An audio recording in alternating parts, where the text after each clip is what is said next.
တခါကတားတော်သုံးပါရှိတဲ့ဘီရင်ဒီလို့အမည်ရတဲ့ဇာဘီရင်တစ်ပါးရှိပါတယ်။ဇာဘီရင်ရဲ့နန်းတော်ပတ်ပတ်လေးမှာအရန်ကိုလှပတဲ့တစ်တီးခြံကြီးတစ်ခုရှိပြီးအဲ့ဒီခြံထဲကအပင်တွေထဲမှာရွှေပန်းသီးတွေတီးတဲ့ထူးဆန်းအံ့ဩဖွယ်ပန်းသီးပင်တစ်ပင်ရှိပါတယ်။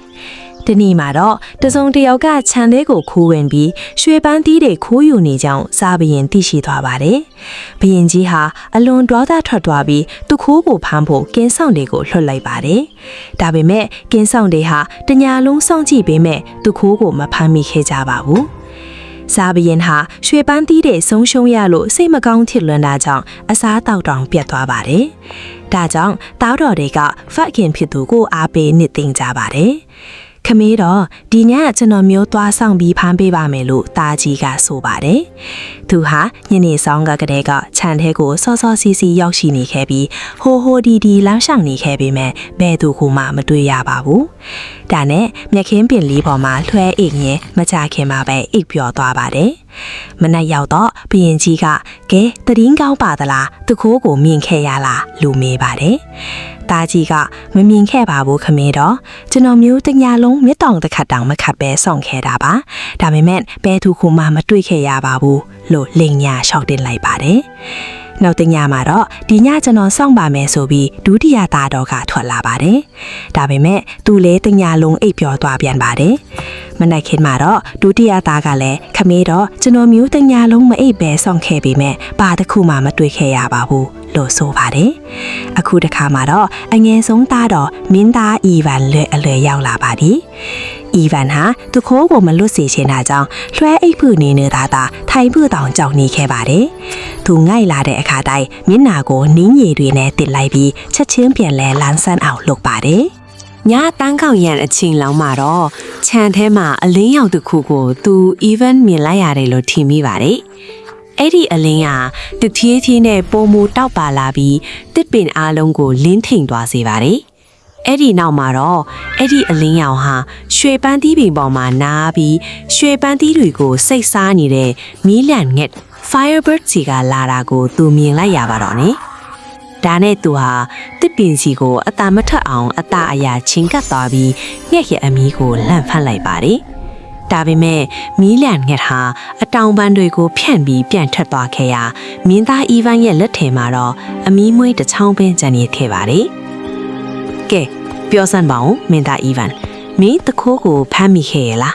။ကျွန်တော်မျိုးသူ့ကိုဖမ်းမိခဲ့တယ်လို့တော့မပြောနိုင်ပါဘူး။ဒါပေမဲ့ဘသူကကျွန်တော်တို့ရဲ့ပန်းသီးတွေကိုလာစားနေတယ်လဲဆိုတာကိုတော့သိခဲ့ပါပြီ။အဲ့ဒါအတွက်တက်တည်အဖြစ်အမီးမွေးတစ်ချောင်းကိုလည်းယူဆောင်လာခဲ့ပါတယ်။အဲ့ဒါဟာမီးလန့်ငှက်ပါပဲခမဲတော့ဇာဘူယန်ကြီးဟာအဲ့ဒီအမွေးတောင်ကိုယူကြည့်ပြီးနောက်မှာတော့စိတ်မကောင်းဖြစ်နေတာတွေပျောက်သွားပါတယ်ဒါပေမဲ့သူဟာမီးလန့်ငှက်အချောင်းကိုပဲအမြဲတစေစဉ်းစားနေမိပါတော့တယ်ဒီနေ့မှာတော့သူဟာတားတော်ကိုခေါ်ယူပြီးချစ်သားတော်မင်းတို့မြင်းကောင်းတွေကိုဂုံးနီးတင်ပြီးလောကအနက်ထွက်ခွာကြစမ်း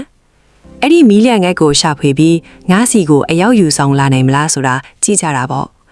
ဒါမှသာအဲ့ဒီငယ်ရဲ့ပြုမှုပုံတွေကိုငါတို့နားလည်နိုင်မှာဖြစ်တယ်။မင်းသားလေးတွေဟာခမဲတော်ကိုဦးညွန့်နှုတ်ဆက်ပြီးမြင်းကောင်းတွေကိုဂုံးနီးတင်ကခရီးထွက်ခဲ့ကြပါတယ်။တားကြီးကတစ်ဖက်ဒုတိယသားကတစ်ဖက်မင်းသားအီဗန်ကတော့တတိယမြောက်လမ်းကြောင်းတစ်ခုအတိုင်းအတီးတီထွက်ခွာသွားကြပါတယ်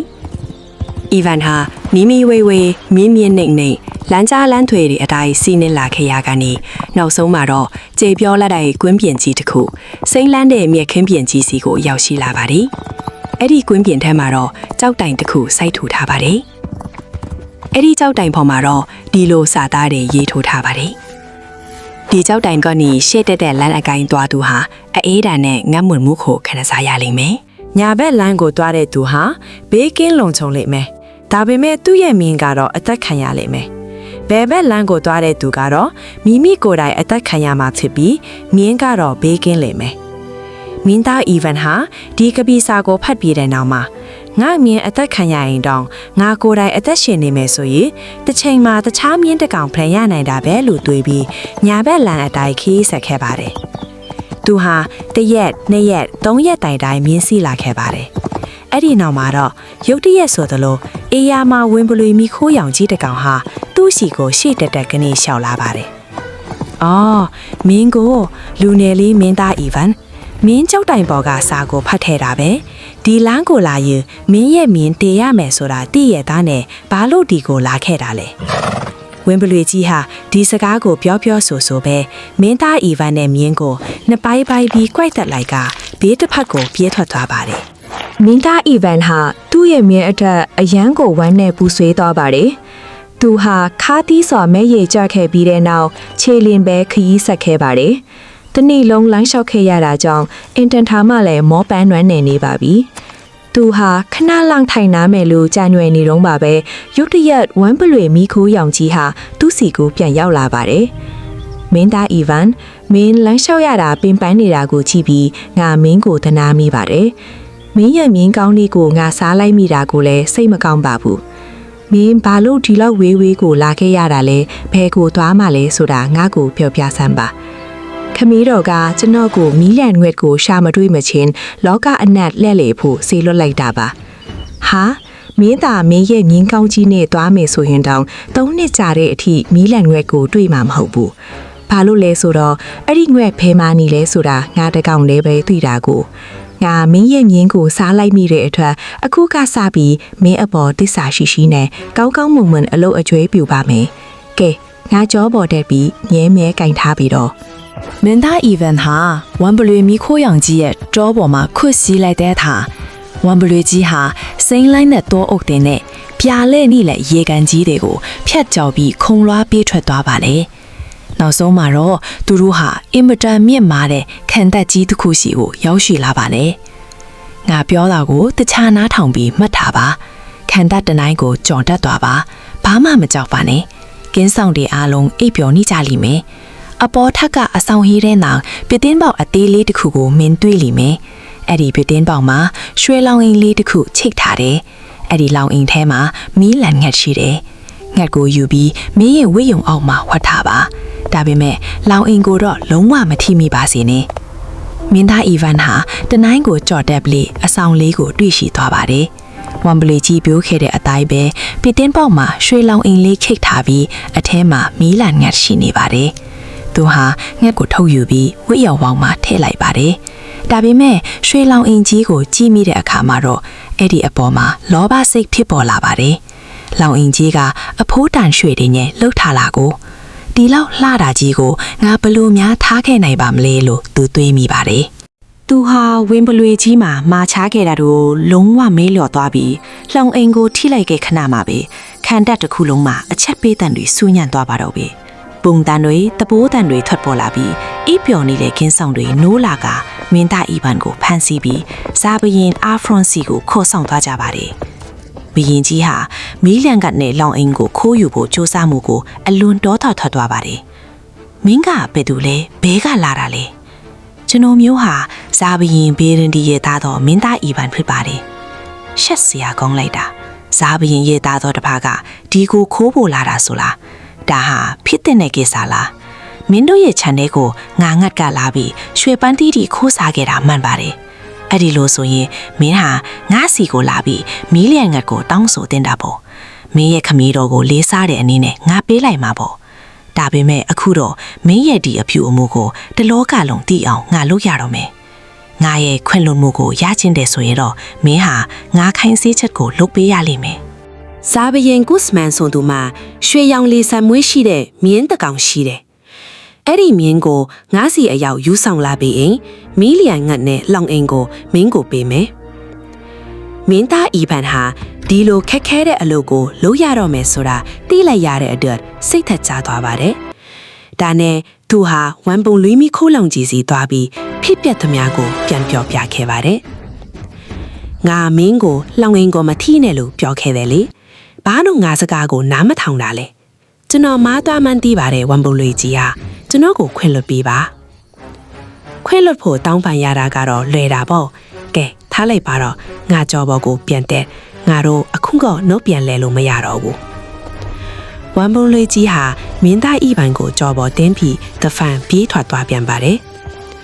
နောက်ဆုံးမှာတော့ရွှေရောင်လေးဆန်မွေးရှိတဲ့မြင်းကိုထားရှိတဲ့ခန္ဓာကြီးစီကိုသူတို့ရောက်ရှိလာပါတယ်တတိုက်ကိုကြော်တတ်သွားပါမကြောက်ပါနဲ့ကင်းဆောင်ဒီအိပ်ပျော်နေကြလိမ့်မယ် မြင်းဆောင်ထဲကိုသွားပြီးမြင်းကိုထုတ်ယူခဲ့ပါ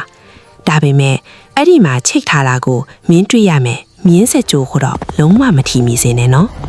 မင်းသားဟာခန်းတက်တိုင်းကိုကျိုးတက်သွားပြီးကင်းဆောင်တွေအိပ်ပျော်နေတာကိုတွေ့ရပါတယ်သူဟာမင်းဆောင်ထဲကိုတဲတက်သွားပြီးရွှေရောင်လက်ဆန်မွေးရှိတဲ့မြင်းကိုတွေ့ရှိသွားပါတယ်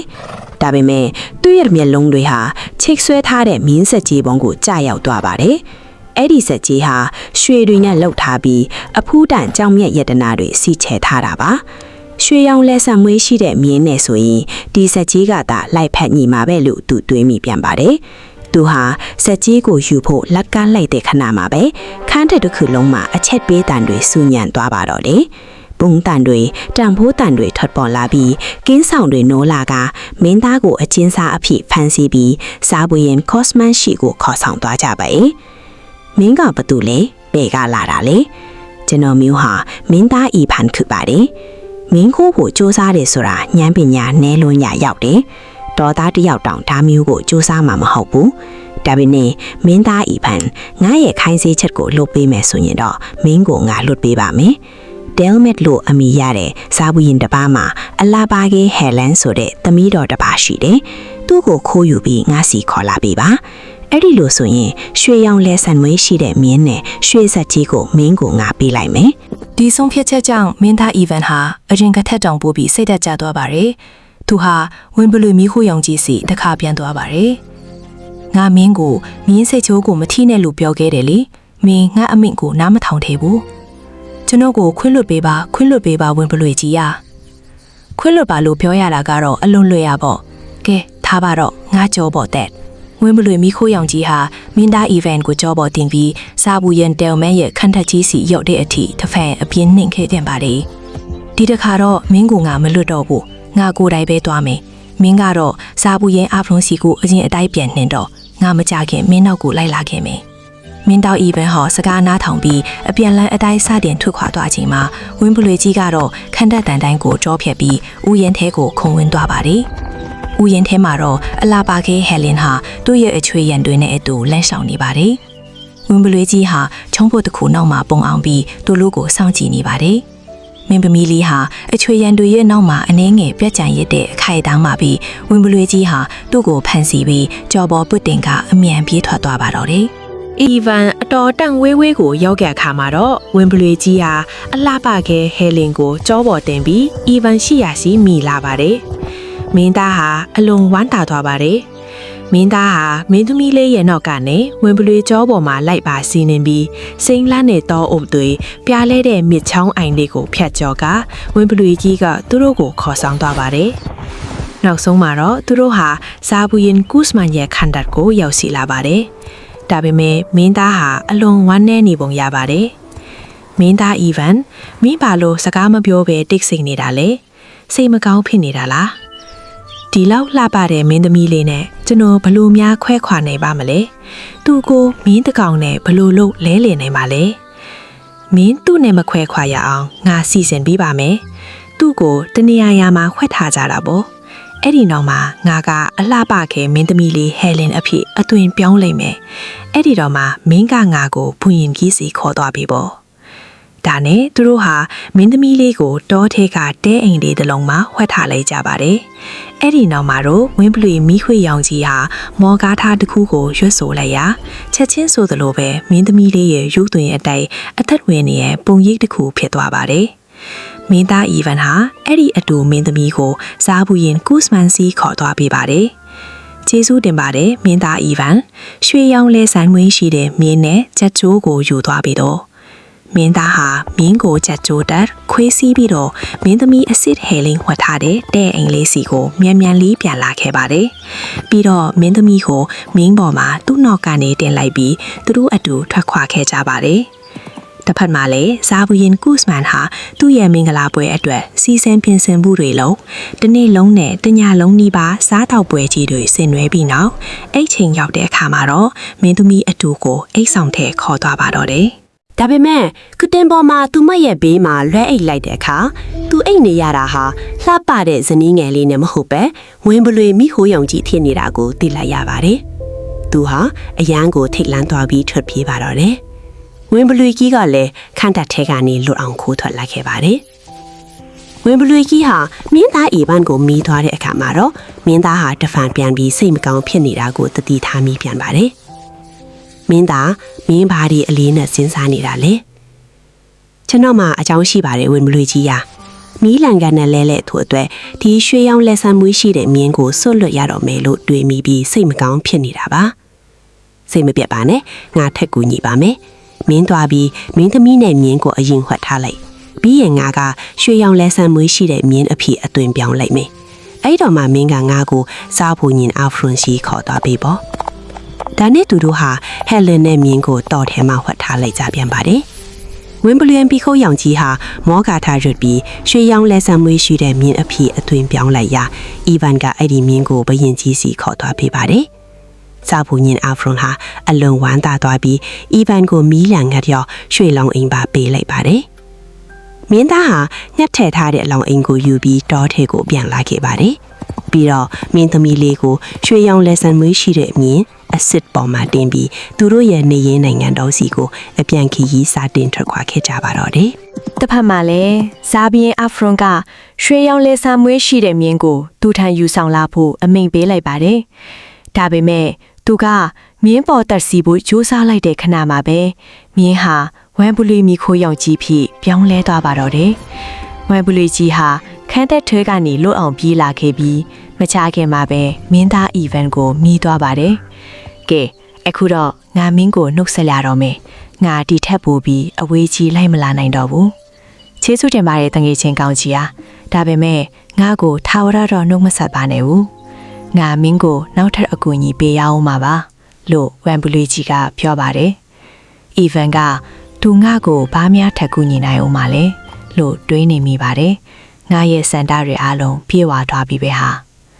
သူဟာရွှေရောင်လက်ဆန်မွေးရှိတဲ့မြင်းကိုစီးပြီးအလားပကေးဟဲလင်းမီလျံငွေတိုးနဲ့အတူရှေ့ဆက်ထွက်ခွာလာခဲ့ပါတယ်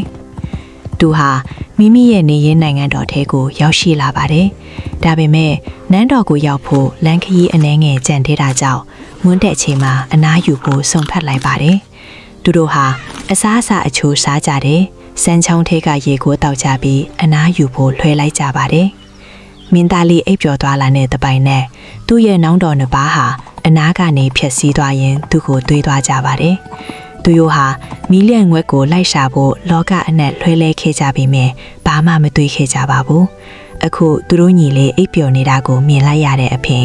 သူမှမီလျံငွက်မြင်းနဲ့စက်ချိုးပြီးတော့အယမ်းလာတဲ့မိန်းကလေးတစ်ယောက်ပါရှိနေတာကိုတွေးသွားတဲ့အခါမှာတော့သူတို့ဟာညီဖြစ်သူကိုတပ်ပြီးအရာအလုံးကိုလူယူဖို့ကြံစီကြပါတော့တယ်။ငါတို့အိမ်ပြန်ရောက်တဲ့အခါမင်းဘာမှမပြောရဘူးနော်လို့မင်းသမီးကိုချိန်ချောက်လိုက်ပါတယ်။အဲ့ဒီနောက်သူတို့ဟာမင်းသားအီဗန်ကိုတက်လိုက်ကြပြီးရွှေရောင်လဲဆန်းမွေးရှိတဲ့မြင်းပေါ်မှာတက်စီးလိုက်ကြပါတယ်။ပြီးတော့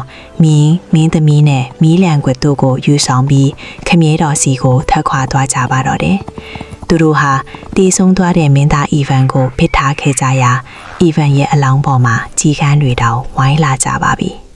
ဒါပေမဲ့ရွတ်တရက်ဆိုသလိုပဲဝင်ပလွေမီခိုးယောက်ကြီးပြေးလာပြီးကြီးကန်းမကြီးတကောင်နဲ့သူ့ရဲ့သားငယ်လေးကိုဖမ်းဆီးလိုက်ပါတယ်။ကြီးကန်းမကြီးမင်းအခုချက်ချင်းပြန်သွားပြီးငါအတွက်အသက်ရှင်စေတဲ့ရေစင်နဲ့အနာငိမ့်စေတဲ့ရေအေးကိုယူလာပြရမယ်။အဲ့ဒီရေနှမျိုးလုံးကိုမင်းယူလာပေးနိုင်ရင်မင်းရဲ့သားငယ်လေးကိုငါပြန်လွတ်ပေးမယ်။ကြီးကန်းမကြီးလည်းသဘောတူပြီးပြန်ထွက်သွားချိန်မှာဝင်းပလွေကြီးကကြီးကန်းပေါက်လေးကိုစောင့်ကြည့်ပြီးကြံရစ်ထဲပါတယ်။မကြခင်မှာပဲကြီးကန်းမကြီးဟာရေနှမျိုးလုံးကိုယူဆောင်ပြီးပြန်ရောက်လာပါတယ်။ဝင်းပလွေကြီးဟာအီဗန်ရဲ့တန်ရာတွေကိုအနာငိမ့်စေတဲ့ရေအေးနဲ့အရင်ဖြန်းလိုက်တဲ့အခါတန်ရာတွေဟာချက်ချင်းပျောက်ကင်းသွားပါတယ်။အဲ့ဒီနောက်အသက်ရှင်စေတဲ့ရေစင်နဲ့ထပ်မံဖြန်းလိုက်တဲ့အခါမှာတော့မင်းသားလေးဟာပြန်လဲအသက်ဝင်ရှင်သန်လာပါတော့တယ်။ငါတော်တော်လေးကိုအိပ်ပျော်သွားတာပဲလို့အီဗန်ကဆိုပါတယ်။ဟုတ်တယ်မင်းအတော်လေးကိုနှစ်နှစ်ချိုက်ချိုက်အိပ်ပျော်နေတာ။ငါသာမရှိရင်မင်းဘယ်တော့မှနိုးလာတော့မှာမဟုတ်ဘူး။မင်းရဲ့နောင်တော်တွေကမင်းကိုတတ်ပြီးမင်းရထားသမျှအရာအလုံးကိုလူယူသွားကြပြီ။ကဲငါကြောပေါ်ကိုအမြန်တက်တော့ဝမ်ပူလီကြီးဟာနောင်တော်နှစ်ပါးတော့ကိုအပြင်းနင်လိုက်ပါတော့ရမကြခင်မှာပဲသူတို့ကိုမှီသွားပါတယ် ဝမ်ပူလီကြီးဟာသူတို့ကိုအပိုင်းပိုင်းဆွဲဖြက်တပ်ပစ်လိုက်ပြီးအစာအနတွေကိုကွင်းပြင်ထဲမှာလွှင့်ပစ်လိုက်ပါတယ်မင်းသားအီဗန်ဟာဝမ်ပူလီမီကိုယုံကြီးကိုဥညွတ်ကျေးဇူးတင်ပြီးထာဝရအတွက်နှုတ်ဆက်လိုက်ပါတော့တယ်သူဟာရွှေရောင်လဲဆန်မွေးရှိတဲ့မြင်းကိုစီးပြီးမင်းသမီးလေးနဲ့အတူအိမ်ပြန်လာခဲ့ပါတယ်သူဟာခမီးတော်အတွက်မီးလန်ခက်ကိုယူဆောင်လာနိုင်ခဲ့တယ်လို့မိမိအတွက်လည်းအလားပကေဟဲလင်းကိုစနီးအဖြစ်ရရှိခဲ့ပါတယ်။ဇာဘရင်ဘီရင်ကြီးဟာမီးလန်ခက်နဲ့အတူပြန်ရောက်လာတဲ့သားတော်ကိုမြင်ရတဲ့အတွက်အလွန်ဝမ်းသာသွားပါတယ်။မင်းသားအီဗန်က